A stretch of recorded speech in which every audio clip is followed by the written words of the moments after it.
Hello and welcome back. I'm Altari the Professional Gamer, and it's been a couple of weeks since the Alpha 2 for Pax Dei closed, and this week we finally got some statistics as well as some initial responses to our feedback from Mainframe.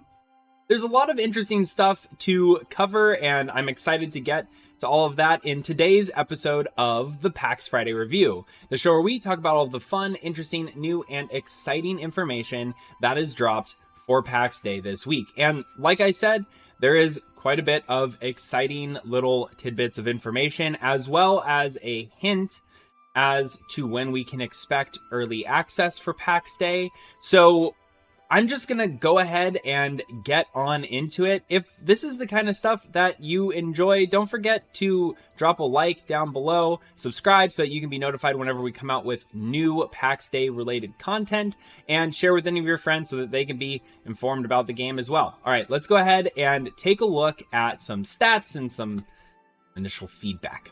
I'll see you over there. All right, and we're back, and at the early part of this week, we got our first little drop of information, and that was the Wilderness Alpha in the numbers. So we're just going to go ahead and look through that really quick. I'm going to point out a couple of interesting numbers that I know a lot of people in the community also spotted, but really cool picture at the top too, by the way. Don't know who took that.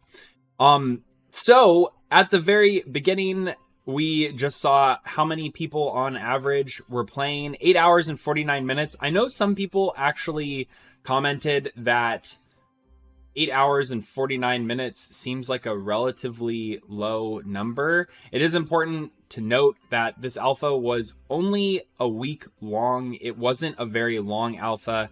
And as a result, not many players, especially with how much of a grind PAX Day can be and how much it was in this Alpha 2, it makes sense. Why would you be spending 50 hours in a game that is going to get wiped before early access? You know it's coming sooner rather than later, and you're just trying to get yourself familiar with the game. 8 hours and 49 minutes to get familiar with a game is actually pretty good, I would feel. But I'd like to hear what your opinions on that is in the comments down below. 9 million trees were chopped. I found that one kind of funny because I think the Sequoia National Forest, a national forest in the United States, it's famous for its giant redwood trees. It only has 1 million. So we chopped down a US national forest 9 times over during the 1 week alpha. That's intense. Then also in terms of being killed by who? Zebians won out, which is actually an interesting number because players killed Zebians almost as much as Zebians killed them. Let me rephrase that. Zebians were killed by players almost as much as Zebians killed them. And the Inquisitors, looks like we had those pretty down on lock. We got a 2-to-1 ratio. For every 2 Inquisitors we killed, they killed 1 of us. So good job on keeping the positive KDRs there. And then boars. Boars. They killed us. They killed us more than Inquisitors. They killed us more than Zebians. They're murderous animals. Also, 848 people were AFK and brutally murdered by a badger over about 30 minutes. So that's a pretty funny one as well. Most killed rare NPC. Remember, these aren't bosses. These are rare NPCs. There is a common misconception. I think I've even said on this channel inappropriately that they are bosses. These are rare NPCs. Bosses are something down the line, and we actually talked about that in an interview. But that is all of the statistics that we have. Let's go ahead and see what some of the dev responses to our feedback were. And like I said, they did mention something about early access, and we'll go ahead and talk about that too. All right, and here we are at today's post, the learnings from the Wilderness Alpha. I wonder who took this picture. Definitely was not me. I think whoever did take it, though, has a really good eye for certain things. No, this is actually a picture of the Golden Company and some of the citizenship of the Golden City. And you can kind of see off in the distance there, that is the Golden City. It's kind of towards the end of the alpha, so it's pretty well developed. And you can see just how big the city got. I think we had over 200 plots or something like that all placed there, which means about over 100 players. Now, let's get into some of the learnings. And first and foremost, the devs wanted to just say that they were overly thankful for everyone who participated. The statistics and the data that they were able to collect from getting 100,000 participants in, and to see how their servers reacted and to be able to respond to some of those things in real time, was a really big deal for them. And they were really happy because they were able to maintain minimal latency throughout the test, which again is a really huge achievement. Now, for early access, I would imagine there's going to be even more players joining up. So it still doesn't guarantee that there won't be kinks during an early access launch. There always is, but it was quite admirable from their live ops team to actually achieve what they did during the Wilderness Alpha. And like I've said before, I'm almost 100% confident that the Wilderness Alpha was just as much a tech test as it was a feedback test. And they were really testing out a lot of how their back end was working and responding to a high volume of players. And we will eventually talk about how Pax Dei is organized. They have a front end and a back end, and the back end is where a lot of stuff is going on right now. We can't really see that as players. It's not something that is very clear and apparent to us, but a large amount of changes went into the back end side of things to make it better. It's kind of something I wish a couple of other games did the last couple of years, making sure that their servers are able to handle large numbers of players and not crash, or maybe even force you to stay logged in for 72 hours straight just so that you didn't have to sit in a 6-hour queue. But we won't talk about those games. We're moving on. And the first thing that I really wanted to talk about for this post also happens to be the first thing that they posted about. Goes to show you that they understand where the importance lies, and that is combat. This is also a really good picture. I wonder who took it. That might be someone in the Golden Company. It might be. Either way, combat, they know that the system is lacking right now, and they understand everyone's feedback. They also said that their aims for combat is they want to make it a modern, action-oriented combat system, which balances player skill with RPG progression. So, player skill, one component. Gear, second component, along with progression in your actual skills. So, the gear that you have is going to matter. You need to understand that how you're gearing yourself up is going to have an impact on what you can do. So you're not going to be able to dodge tank or go nuts with cloth armor against someone who is literally in knight armor or just high tier armor in general. It will have maybe a little bit more of a challenge if you have a little bit better armor and you're going against someone with significantly better armor, but it's still going to be very difficult to overcome an adversary or an NPC who just is in better gear than you or has more levels than you. If you're on equal playing ground or slightly uneven playing ground, I think that's where we should be able to expect that our skill is going to be the determinant factor in this. But there is a very definitive line that the devs need to walk on here, where players feel like their progression in skills and gear matter and are actually worth doing, because that at the end of the day is what keeps players logging in and doing stuff. But also that player skill has an effect on whether or not you can overcome someone with better or worse gear. And I know from my own personal opinions, like, I enjoy overcoming a foe that is definitively stronger than me. I'm not the best at it, but it is something that I enjoy because that reward that you get when you take that good armor off of another player who should not have lost against you just feels even better. So they did discuss the combat systems between Alpha 1 and Alpha 2, and they said very clearly here that they were 100% different under the hood. I think a lot of players, when they saw the combat, they saw how it looked in Alpha 1, and then they saw how it looked in Alpha 2, and they looked really similar. I think that is the byproduct of a developer who's really good at faking it till they make it. And that's not actually a dig. What that is they had a placeholder that actually did a really good job at looking like a first viable product that they could produce.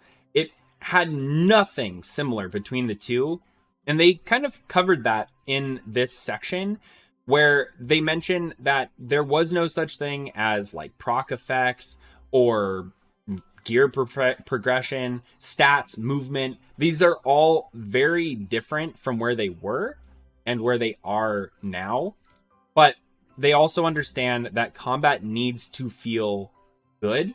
You need to feel that it is responsive.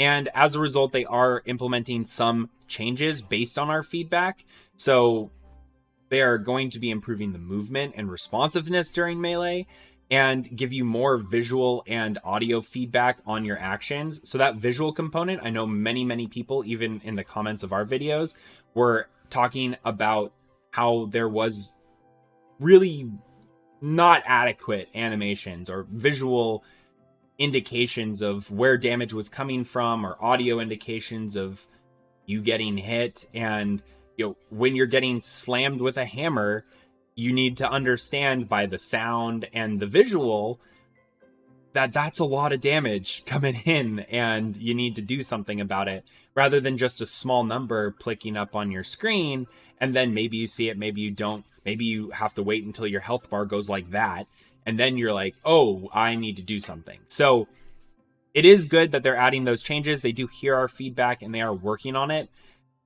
We'll have to see if they're able to fit it in before early access, and like I said, we'll talk about that in a bit.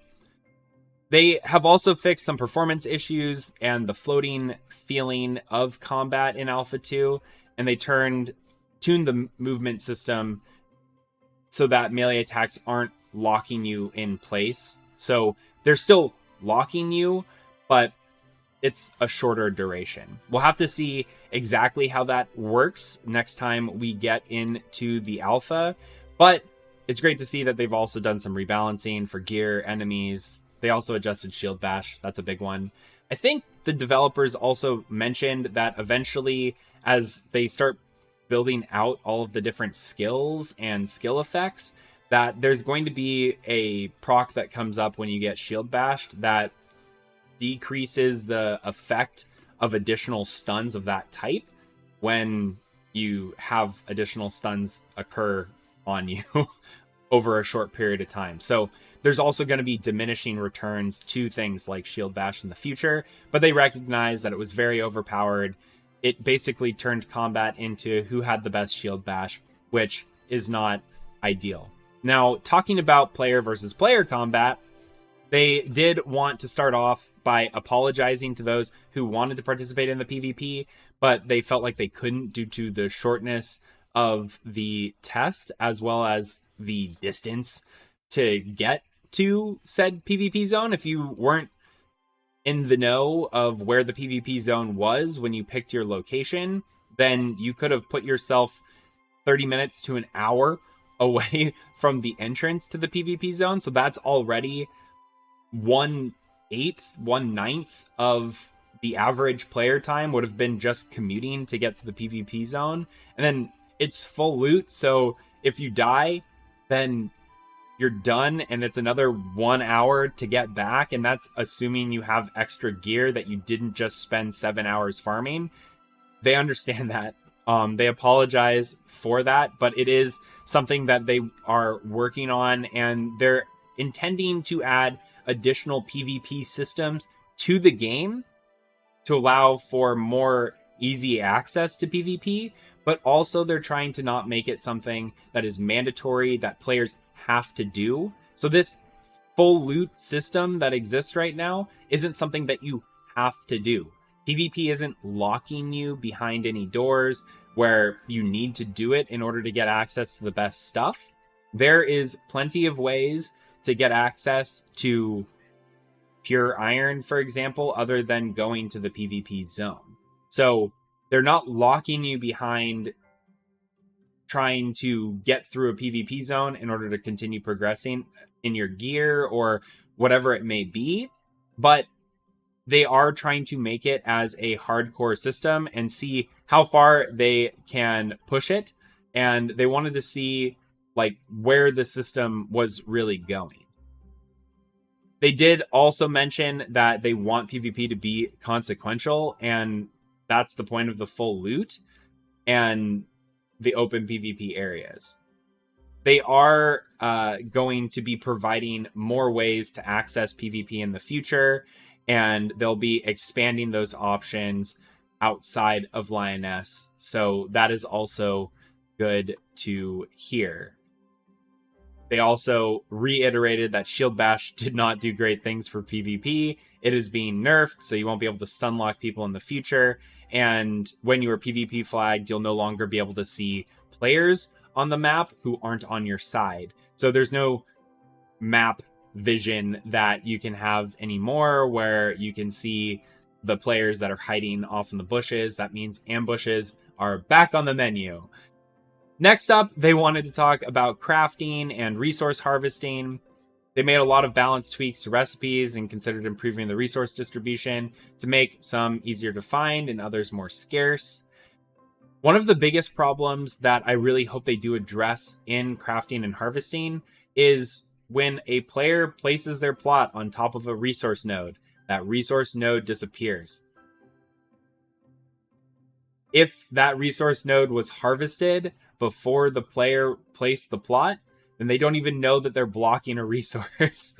So there is some importance that needs to be checked in on there. They need to do something where players can understand and it's communicated best to them that the plot that they are placing is actually blocking resources. A huge issue for a lot of players in the alpha, at least from what I was reading and what the comments were in a lot of my videos, were that people just didn't have resources to build. It took them a lot of time in order to build just a simple house because there were hundreds of players all around them gathering the exact same resources, and nobody even knew that they were blocking a bunch of other resources, abundant amount of resources, because they placed their plots on top of these things. So hopefully they come up with a solution for resource distribution, and maybe the spawners can move around as plots start to become distributed. So then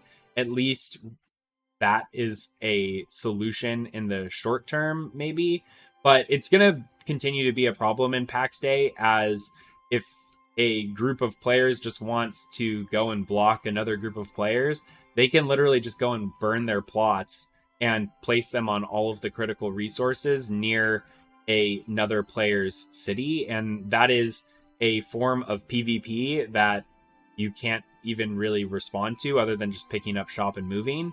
And again, there's no guarantee that those other players aren't just going to follow you and do the exact same thing in the new location that you're at. So hopefully Mainframe continues to consider those things and see how they can address them in the future. And they do mention that they're looking into that as well. So that is great. And in terms of building, as always, we knocked them out of the park. They were very impressed with everything that the testers were able to make. And they did debate whether or not we had enough time to actually build some of these things. But again, the ingenuity and the five-headedness of a lot of individual players as well as clans led to just huge villages, as well as some really impressive home builds for solo players. And you can kind of see a couple of those pictures here.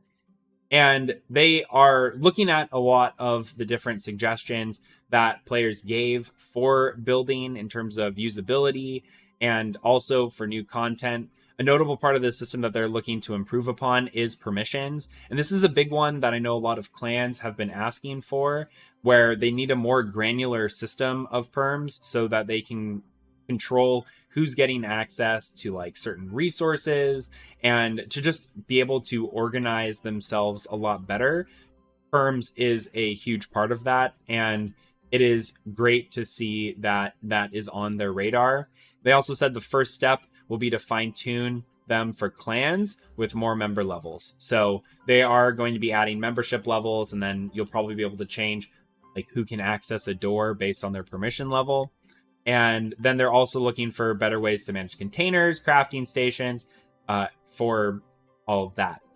They did mention as well that they are going to be working on changing some stack sizes as well. I know a lot of feedback was related to the stack size and players having to just go back and forth with some stacks of like pegs to be able to do anything. I think a lot of that has more to do with just the visibility and the understanding of what's required for building.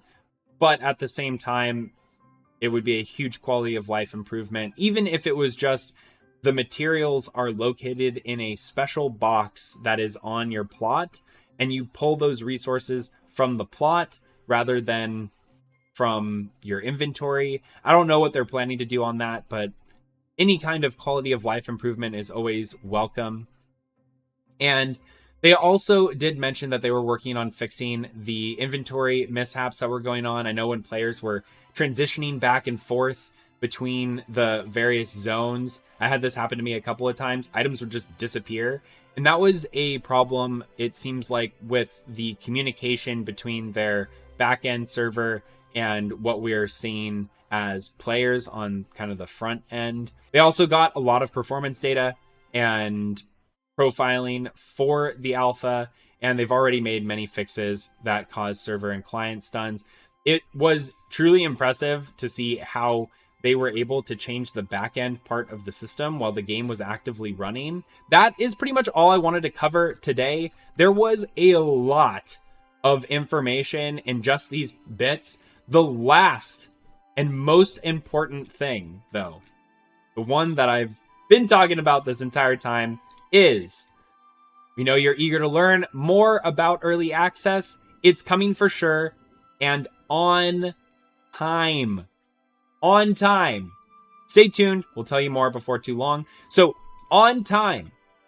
What does on time mean? For any of you who have been watching this channel for at least the last couple of months, on time is by the end of spring. The end of spring is sometime in the next month.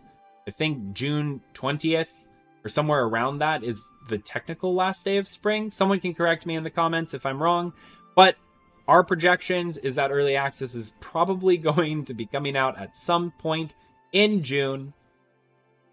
That's always subject to change. We have no official word on it. That's just my gut feeling.